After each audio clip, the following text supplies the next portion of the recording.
আসসালামু আলাইকুম। আমরা অনেক দিন বাদে দাওয়াত খেতে এসেছি।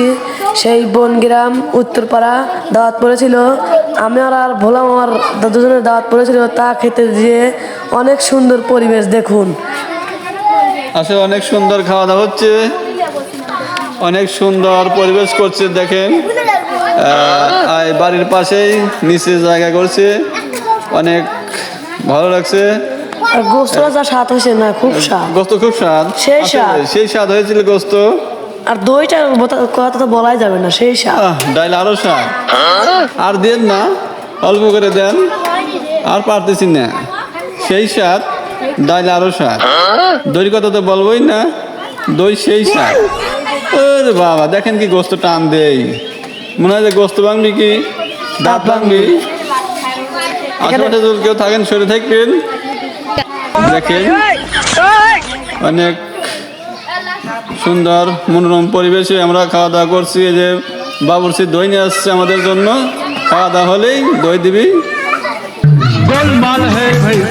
দেখছেন খালি যাইতে ভয়তেছে, খালি ভাত থেকে গোস্ত খায়, দই খায়, সবই খায়, সে খালি শসা খায়। যাইতে ভয়তেছে রে, হায় শাহ, অনেক সুস্বাদু হয়েছে তরকারি। আর দেন না, অল্প করে দেন। হ্যাঁ, চলছে খাওয়া, চলুক।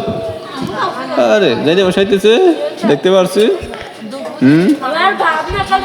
এই যে আপনার মত আছে তো, সে খেলোয়াড়, মানে খেলেও ভালো, খায়ও ভালো। লজ্জা পেয়েছে সে। এই যে অনেক সুন্দর মানিক ভাই দই দিচ্ছে।